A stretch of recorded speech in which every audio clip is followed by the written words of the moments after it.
Ladies and gentleman, ನೆಲ ಜಲ ಭಾಷೆಗಾಗಿ ಪ್ರಾಮಾಣಿಕ ಪತ್ರಿಕೋದ್ಯಮ. ನೀವು ನೋಡ್ತಾ ಇದ್ದೀರಾ ಫೋಕಸ್ ಟಿವಿ. ಪ್ರತಿದಿನದ ಪ್ರಚಲಿತ ವಿದ್ಯಮಾನಗಳ ಕುರಿತ ಎಕ್ಸ್ಪ್ಲೇನರ್ಗೆ ಸ್ವಾಗತ. ನಾನು ಹಬೀಬ್ ದಂಡಿ. ಎಸ್ ವೀಕ್ಷಕರೇ, ಈಗ ಮತ್ತೊಂದು ದೊಡ್ಡ ಸುದ್ದಿ ರಾಜ್ಯಾದ್ಯಂತ ಸದ್ದು ಮಾಡಲಿಕ್ಕೆ ರೆಡಿಯಾಗಿರ್ತಕ್ಕಂಥದ್ದು. ಮುಖ್ಯಮಂತ್ರಿ ಸಿದ್ದರಾಮಯ್ಯನವರು ಈ ಒಂದು ದೊಡ್ಡ ಸುದ್ದಿಗೆ ಇಂಬನ್ನ ಕೊಟ್ಟಿದ್ದಾರೆ. ಈಗಾಗಲೇ ಹಲವಾರು ತಿಂಗಳುಗಳಿಂದ ಮತ್ತು ಕಳೆದ 2-3 ವರ್ಷಗಳಿಂದನೂ ಕೂಡ ಕೇಳಿ ಬರ್ತಾ ಇದ್ದಂತಹ ಒಂದು ಸುದ್ದಿ ಈಗ ಸದ್ದಿಲ್ಲದಂತೆ ಸದ್ದು ಮಾಡಲಿಕ್ಕೆ ಹೊರಟಿರ್ತಕ್ಕಂಥದ್ದು. ಅಂತಹ ಯಾವ ಬಾಂಬ್ ಹಾಕ್ಬಿಟ್ರು ಸಿದ್ದರಾಮಯ್ಯನವರು, ಯಾವ ಸುದ್ದಿಯನ್ನ ಸ್ಫೋಟ ಮಾಡಿಬಿಟ್ರು ಅನ್ನುವಂಥದ್ದು ದೊಡ್ಡ ಮಟ್ಟದಲ್ಲಿ ಚರ್ಚೆ ಆಗ್ತಾ ಇದೆ. ಸಿದ್ದರಾಮಯ್ಯನವರು ಬಿಟ್ಟಿರ್ತಕ್ಕಂತಹ ಈ ಒಂದು ಅಸ್ತ್ರಕ್ಕೆ ಈಗ ಜೆಡಿಎಸ್, ಬಿಜೆಪಿ ಮತ್ತು ಸ್ವತಃ ಕಾಂಗ್ರೆಸ್ಸಿನಲ್ಲಿರ್ತಕ್ಕಂಥ ಸಿದ್ದರಾಮಯ್ಯನವರ ವಿರೋಧಿ ಬಣದ ಅಥವಾ ಇನ್ನೊಂದು ಬಣದ ನಾಯಕರು ಕೂಡ ಕಂಗಾಲಾಗಿ ಹೋಗಿಬಿಟ್ಟಿದ್ದಾರೆ. ಏನ್ ಮಾಡಬೇಕು ಅನ್ನುವಂಥ ಪರಿಸ್ಥಿತಿ ಈಗ ನಿರ್ಮಾಣವಾಗಿದೆ. ಅಂತಹ ಒಂದು ಅಸ್ತ್ರಕ್ಕೆ ಸಿದ್ದರಾಮಯ್ಯ ರೆಡಿಯಾಗಿದ್ದಾರೆ ಅನ್ನುವಂಥ ಚರ್ಚೆ ಈಗ ಕಾಂಗ್ರೆಸ್ ವಲಯದಲ್ಲೇ ಕೇಳಿ ಬರ್ತಾ ಇದೆ. ಈಗಾಗಲೇ ನೋಡಿ, ಇದು ಈಗಾಗಲೇ ಅಧಿವೇಶನ ನಡೀತಾ ಇದೆ, ಬಜೆಟ್ ಪೂರ್ವ ಅಧಿವೇಶನ ನಡೀತಾ ಇರತಕ್ಕಂಥದ್ದು. ಈ ತಿಂಗಳು ಕಳೆದ ತಕ್ಷಣ ಮಾರ್ಚಿ ಮೊದಲ ವಾರದಲ್ಲೇ ರಾಜ್ಯ ಸರ್ಕಾರದ ಬಜೆಟ್ ಮಂಡನೆಯಾಗಲಿದೆ ಅಲ್ವಾ. ಈಗಾಗಲೇ ನಿನ್ನೆ ಮೊನ್ನೆ ಅಷ್ಟೇ ಕೇಂದ್ರ ಸರ್ಕಾರದ ಬಜೆಟ್ ಕೂಡ ಮಂಡನೆ ಆಗಿರ್ತಕ್ಕಂಥದ್ದು. ಈ ಹಿನ್ನೆಲೆಯಲ್ಲಿ ರಾಜ್ಯ ಸರ್ಕಾರದ ಬಜೆಟ್ ದೊಡ್ಡ ಮಟ್ಟದ ಒಂದು ನಿರೀಕ್ಷೆಯನ್ನು ಹುಟ್ಟು ಹಾಕಿದೆ. ಬಜೆಟ್ಗೆ ಎಲ್ಲರೂ ಕಾಯ್ತಿರುವಾಗ ಸಿದ್ದರಾಮಯ್ಯನವರು ಇನ್ನೊಂದು ರಾಜಕೀಯ ದಾಳಕ್ಕೆ ರೆಡಿಯಾಗಿದ್ದಾರೆ, ರಾಜಕೀಯ ತಂತ್ರಕ್ಕೆ ರೆಡಿಯಾಗಿದ್ದಾರೆ.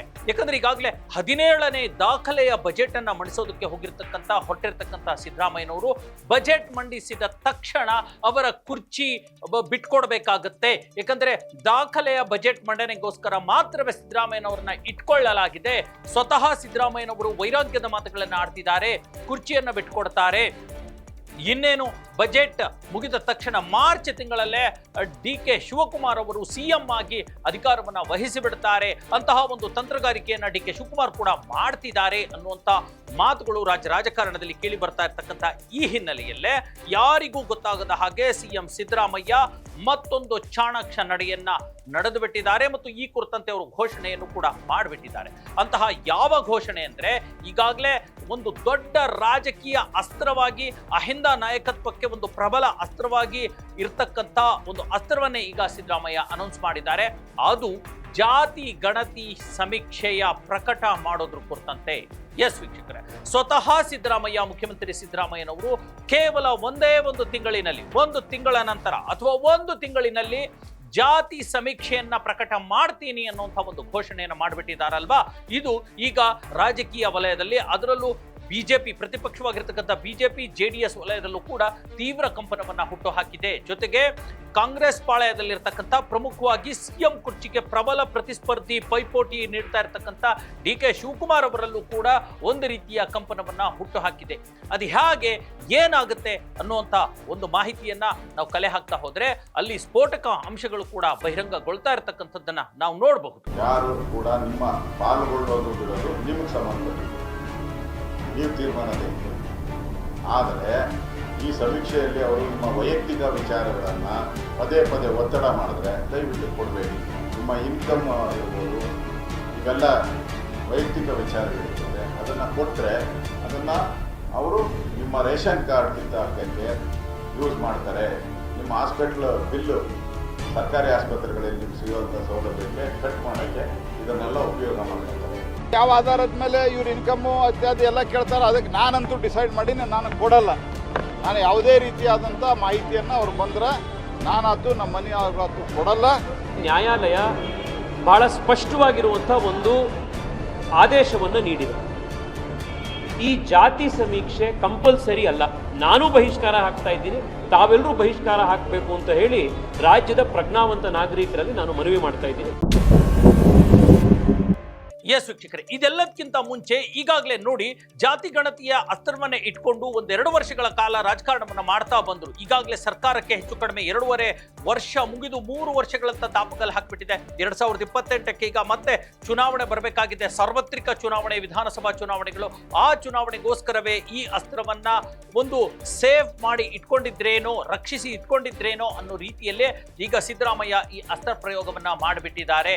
ಈಗಾಗಲೇ ನೋಡಿ, ಕೇವಲ ಇನ್ನು 2 ವರ್ಷ ವರ್ಷಗಳಿರ್ತಕ್ಕಂಥದ್ದು. 2026 ನಡೀತಾ ಇದೆ, 2028ಕ್ಕೆ ಚುನಾವಣೆ ಬರ್ತಾ ಇದೆ. ಹಾಗಾಗಿ ಜಾತಿ ಅಸ್ತ್ರವನ್ನ, ಜಾತಿ ಸಮೀಕ್ಷೆಯನ್ನ ನಾನು ಬಹಿರಂಗ ಮಾಡ್ತೀನಿ ಅನ್ನುವಂಥ ಮಾತನ್ನ ಸಿದ್ದರಾಮಯ್ಯ ಹೇಳ್ಬಿಟ್ಟಿದ್ದಾರೆ.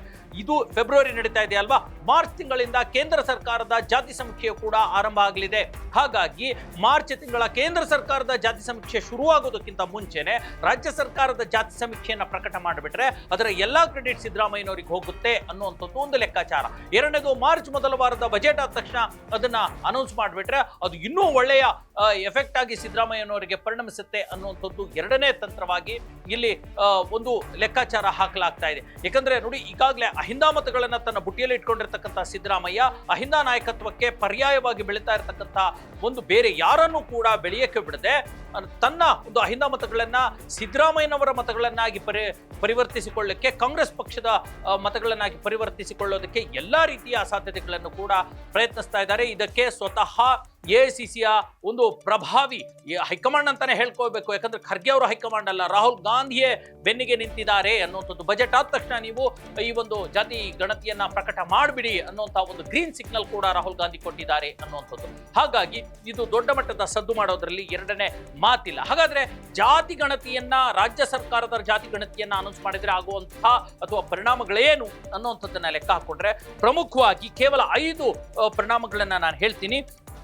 ಸಿದ್ದರಾಮಯ್ಯ ಮತ್ತಷ್ಟು ಗಟ್ಟಿಯಾಗ್ತಾರೆ ರಾಜಕೀಯವಾಗಿ ಮತ್ತು ಸಾಮಾಜಿಕವಾಗಿ. ಸಿದ್ದರಾಮಯ್ಯನವರು ಗಟ್ಟಿಯಾಗ್ತಾರೆ. ಅವರು ಹೇಳ್ತಾ ಬರ್ತಾ ಇದ್ರು, ಒಂದು ಬಹಳ ಕೆಳಮಟ್ಟದ ಜಾತಿಗಳಿಗೂ ಕೂಡ ನಾವು ಆದ್ಯತೆಯನ್ನು ಕೊಡಬೇಕು, ಅವರಿಗೆ ಒಂದು ಎಲ್ಲ ರೀತಿಯಿಂದಲೂ ಕೂಡ ಸಮಾನತೆಯನ್ನು ಕೊಡಬೇಕು, ಹಾಗಾಗಿ ನಾನು ಜಾತಿ ಗಣತಿ ಮಾಡಿಸ್ತಿದ್ದೇನೆ ಅಂತ ಹೇಳ್ತಿದ್ರು. ಆಮೇಲೆ ಕಳೆದ 2 ಅವಧಿಯಲ್ಲೂ ಕೂಡ ಜಾತಿ ಗಣತಿಯ ಬಗ್ಗೆ ಮಾತು ಪೂರೈಸಿಕೊಂಡಾಗ ಆಗುತ್ತೆ. ಎರಡನೇದು, ಅಹಿಂದ ಮತದಾರರ ಶಕ್ತಿ ಏನಿದೆ ಅದು ಸ್ವತಃ ಸಿದ್ದರಾಮಯ್ಯನವರಿಗೆ ಮತ್ತು ಕಾಂಗ್ರೆಸ್ ಪಕ್ಷಕ್ಕೆ ಹೆಚ್ಚಾಗಿ ಬರುವಂತಹ ಸಾಧ್ಯತೆ ಇರುವಂಥದ್ದು ಅಲ್ವಾ. ಮೂರನೇದೇನು ಗೊತ್ತಾ, ಯಾಕಂದ್ರೆ ಯಾಕೆ ಅಹಿಂದ ಮತದಾರರು ಅಂದ್ರೆ ಇಲ್ಲಿರ್ತಕ್ಕಂಥ ಹಿಂದುತ್ವದ ಮತದಾರರು ಮತ್ತು ಏನು ಜಾತಿ ಮತದಾರರಿದ್ದಾರೆ. ಈಗಾಗಲೇ JDS ಮತ್ತು ಬಿಜೆಪಿಗೆ ಹೋಗ್ಬಿಟ್ಟಿದ್ದಾರೆ. ಕಾಂಗ್ರೆಸ್ಗೆ ಉಳಿದಿರ್ತಕ್ಕಂಥ ವೋಟ್ ಬೇಕಂದ್ರೆ ಅಹಿಂದ ಮತ, ಈ ಒಂದು ಜಾತಿ ಸಮೀಕ್ಷೆಯ ಪ್ರಕಾರ ಅಹಿಂದ ಮತಗಳು ವಾಪಸ್ ಬರ್ತವೆ ಅನ್ನುವಂಥದ್ದು. ಯಾಕಂದ್ರೆ ಈಗ ನೋಡಿ, ಈ ಒಂದು ಜಾತಿ ಸಮೀಕ್ಷೆಯ ಪ್ರಕಾರ ಲೀಕ್ ಆಗಿರ್ತಕ್ಕಂಥ ಒಂದು ಮಾಹಿತಿಗಳ ಪ್ರಕಾರ ಈಗಾಗಲೇ SC ಜನಸಂಖ್ಯೆ ಇದೆಯಲ್ಲ ಅದು ಸುಮಾರು 1 ಕೋಟಿ ಹತ್ತತ್ರ ಇದೆ. ಕುರುಬರು 70 ಲಕ್ಷ ಜನ ಇದ್ದಾರೆ ಅನ್ನೋಂಥದ್ದು, ಮುಸ್ಲಿಮರು 90 ಲಕ್ಷ ಜನ ಇದ್ದಾರೆ ಅನ್ನೋಂಥದ್ದು. ಆದರೆ ಒಕ್ಕಲಿಗರ ಸಂಖ್ಯೆ ಕೇವಲ 60 ಲಕ್ಷ ತೋರಿಸ್ತಾ ಇದೆ ಮತ್ತು ಲಿಂಗಾಯತರ ಸಂಖ್ಯೆ ಕೇವಲ 50 ಲಕ್ಷ ತೋರಿಸ್ತಾ ಇರ್ತಕ್ಕಂಥದ್ದು. ಹಾಗಾಗಿ ಏನು ಈಗ ಮುಸ್ಲಿಮರು ಮತ್ತು ಕುರುಬರು ಆಮೇಲೆ ದಲಿತ ಸಮುದಾಯದವರು ಹೆಚ್ಚು ಸಂಖ್ಯೆಯಲ್ಲಿ ಇದಾರಲ್ಲ, ಇವರೆಲ್ಲರೂ ಕೂಡ ಅಹಿಂದ ಮತದಾರಕ್ಕೆ ಬರ್ತಾರೆ. ಹಾಗಾಗಿ ಈ ಮತದಾರರನ್ನ ತಮ್ಮತ್ರ ಸೆಳೆದುಕೊಳ್ಳಲಿಕ್ಕೆ ಕಾಂಗ್ರೆಸ್ ಹವಣಿಸ್ತಾ ಇದೆ ಅನ್ನುವಂಥದ್ದು ಒಂದು ರಾಜಕೀಯ ತಂತ್ರಗಾರಿಕೆ. ಮೂರನೇದು, JDS ಮತ್ತು ಒಕ್ಕಲಿಗರಿಗೆ ಪೀಕಲಾಟ ಶುರುವಾಗುತ್ತೆ. ಯಾಕಂದ್ರೆ ಒಕ್ಕಲಿಗರ ಮತದಾರರು ಕಡಿಮೆ ಇದ್ದಾರೆ ಅನ್ನುವಂಥದ್ದು ಈ ಸಮಿತಿ ಒಂದು ವೇಳೆ ಪ್ರಕಟ ಆದ್ರೆ ವರದಿ ಅದರಿಂದ ಸಾಬೀತಾಗುತ್ತೆ. ಹಾಗಾಗಿ ನೇರವಾಗಿ ಹೊಡೆತ ಬೀಳೋದು ಯಾರಿಗೆ ಅಂದ್ರೆ ಒಕ್ಕಲಿಗ ಮತದಾರರನ್ನೇ ನಂಬ್ಕೊಂಡಿರ್ತಕ್ಕಂಥ JDS ಪಕ್ಷಕ್ಕೆ. ಹಾಗಾಗಿ ಇದು ದೊಡ್ಡ ಮಟ್ಟದ ಹೊಡೆತ JDS ಪಕ್ಷಕ್ಕೆ ಕೊಡ್ಲಿದೆ ಅನ್ನುವಂಥದ್ದು. ಈತ ಕಡೆ ಬಂದ್ರೆ ಬಹುತೇಕ ಲಿಂಗಾಯತ ಮತದಾರರು ಬಿಜೆಪಿ ಪರವಾಗಿರ್ತಕ್ಕಂಥದ್ದು. ಹಾಗಾಗಿ ಬಿಜೆಪಿಗೂ ಕೂಡ ಅದರ ಒಂದು ಮತದಾರರ ಸಂಖ್ಯೆ ಕ್ಷೀಣಗೊಳ್ಳೋ ಒಂದು ಅಂಕಿ ಸಂಖ್ಯೆ ಹೊರಗಡೆ ಬಂದಾಗ ಅದಕ್ಕೂ ಕೂಡ ಬಿಜೆಪಿಗೆ ಹೊಡೆತ ಬೀಳುತ್ತೆ.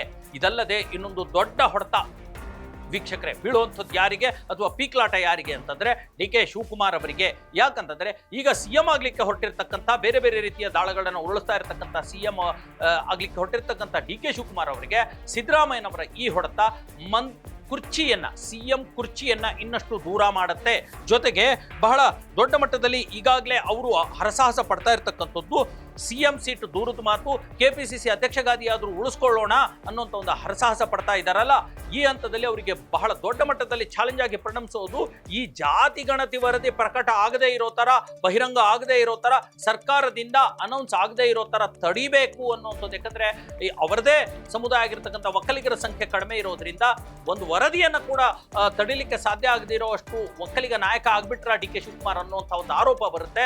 ತನ್ನ ಪ್ರಭಾವವನ್ನು ಬಳಸಿ ಅದನ್ನ ಕಂಟ್ರೋಲ್ ಮಾಡುವಂತ ಮತ್ತೊಂದು ಅವರಿಗೆ ಚಾಲೆಂಜ್ ಬಂದಿದೆ. ಒಂದು CM ಸೀಟ್ ಗಳಿಸ್ಕೊಳ್ಳುವಂಥದ್ದು, ಎರಡನೇದು KPCC ಅಧ್ಯಕ್ಷ ಸ್ಥಾನ ಉಳಿಸ್ಕೊಳ್ಳುವಂಥದ್ದು, ಮೂರನೇದು ಜಾತಿ ವರದಿ ಬಹಿರಂಗ ಆಗದೆ ಇರುವಂತೆ ತಡೆಯೋ ಅಂತ ಒಂದು ಚಾಲೆಂಜ್ ಅವರಿಗೆ ಎದುರಾಗಿರ್ತಕ್ಕಂಥದ್ದು ಅಲ್ವಾ. ಹಾಗಾಗಿ ಒಟ್ಟಾರೆ ಒಕ್ಕಲಿಗ ಸಮುದಾಯದ ವಿರೋಧವನ್ನು ಕೂಡ ಕಟ್ಕೊಳ್ಳುವಂತಹ ಸಾಧ್ಯತೆ ಇದೆ. ಈಗಾಗಲೇ ನೋಡಿ JDS ನವರು ಈಗಾಗಲೇ DK ಶಿವಕುಮಾರ್ ಅವರ ಮೇಲೆ ಮುಗಿಬೀಳ್ತಾ ಇದ್ದಾರೆ. HD ಕುಮಾರಸ್ವಾಮಿ ಸೇರಿದಂತೆ ತಾವು ಒಕ್ಕಲಿಗ ನಾಯಕರು ಅನ್ನುವಂಥದ್ದನ್ನು ಬಿಂಬಿಸ್ಕೊಳ್ಳೋಕೆ ಹೋಗಿರ್ತಕ್ಕಂಥ HDK ದೇವೇಗೌಡರೆಲ್ಲ DK ಶಿವಕುಮಾರ್ ವಿರುದ್ಧ ತಿರುಗಿ ಬಿದ್ದಿರ್ತಕ್ಕಂಥ ಈ ಹೊತ್ತಿನಲ್ಲಿ ಒಕ್ಕಲಿಗ ಸಮುದಾಯದ ರಕ್ಷಣೆ ಮಾಡಲಿಕ್ಕೆ ಸಾಧ್ಯ ಆಗಲಿಲ್ಲ, ಕಾಂಗ್ರೆಸ್ ಪಕ್ಷದಲ್ಲೇ ಇದ್ದು ಜಾತಿ ಗಣತಿ ವರದಿ ಅದು ಪ್ರಕಟ ಆಗಿಬಿಡ್ತು ಅನ್ನುವಂಥ ಒಂದು ಆರೋಪದಿಂದ ಅವರು ತಪ್ಪಿಸ್ಕೊಳ್ಳುವಂಥ ಎಲ್ಲ ಸಾಧ್ಯತೆಗಳು, ಎಲ್ಲ ಸಮಸ್ಯೆಗಳು ಇರತಕ್ಕಂಥದ್ದು. ಹಾಗಾಗಿ CM ಹಾಕಿರ್ತಕ್ಕಂಥ ಈ ಒಂದು ಜಾತಿ ಅಸ್ತ್ರದ ಒಂದು ಏನು ಬಾಂಬ್ ಏನಿದೆ ಅದರ ಜೊತೆಗೆ 1 ತಿಂಗಳ ಗಡುವು ಕೊಟ್ಟಿರ್ತಕ್ಕಂಥದ್ದು, ಜೊತೆಗೆ ಮಾರ್ಚ್ ತಿಂಗಳ ಮೊದಲ ವಾರದಲ್ಲಿ ನಡೆಯುವಂಥ ಬಜೆಟ್ ನಂತರ ಜಾತಿ ವರದಿ ಪ್ರಕಟ ಆಗುವಂಥದ್ದು ಇದೆಯಲ್ಲ, ಇದು ಕಾಂಗ್ರೆಸ್ಗೆ ಒಂದು ರೀತಿಯ ಧೈರ್ಯವನ್ನ ಮತ್ತು ಶಕ್ತಿಯನ್ನು ಕೊಟ್ಟರೆ BJP JDS ಜೊತೆಗೆ DK ಶಿವಕುಮಾರ್ ಅವರಿಗೂ ಕೂಡ ಕಂಪನವನ್ನ ಹುಟ್ಟು ಹಾಕಿದೆ. ನಿಗದಿತ ಅವಧಿನಲ್ಲಿ ಸರ್ವೆ ಮಾಡಬೇಕು. ಜಿಲ್ಲಾ ಮಂತ್ರಿಗಳಿಗೂ ಕೂಡ ನಿನ್ನೆ ಹೇಳಿದ್ದೀನಿ, ಅವರು ಕೂಡ ಕೋಆರ್ಡಿನೇಟ್ ಮಾಡ್ಕೊಂಡು ಜಿಲ್ಲಾಧಿಕಾರಿಗಳ ಜೊತೆನಲ್ಲಿ ಸಹಕರಿಸಬೇಕು ಅಂತಕ್ಕಂಥ ಮಾತುಗಳನ್ನು ಕೂಡ ಹೇಳಿದ್ದೀನಿ.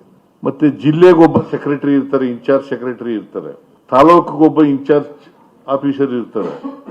ಅವರೆಲ್ಲರೂ ಕೂಡ ಸಂಪೂರ್ಣ ತೊಡಗಿಸ್ಕೋಬೇಕು ಅಂತೇಳಿ ಕಟ್ಟುನಿಟ್ಟಿನ ಸೂಚನೆಯನ್ನು ಕೊಟ್ಟಿದ್ದೇನೆ. ಎಸ್ ವೀಕ್ಷಕರೇ, ಇದಾಗಿತ್ತು ಇವತ್ತಿನ ಎಕ್ಸ್ಪ್ಲೇನರ್. ಮುಂದಿನ ಮತ್ತೊಂದು ವಿಚಾರದೊಂದಿಗೆ ನಿಮ್ಮ ಮುಂದೆ ಬರ್ತೀನಿ. ಅಲ್ಲಿವರೆಗೂ ನೋಡ್ತಾ ಇರಿ ನೆಲ ಜಲ ಭಾಷೆಗಾಗಿ ಪ್ರಾಮಾಣಿಕ ಪತ್ರಿಕೋದ್ಯಮ, ನಿಮ್ಮ ಫೋಕಸ್ ಟಿವಿ.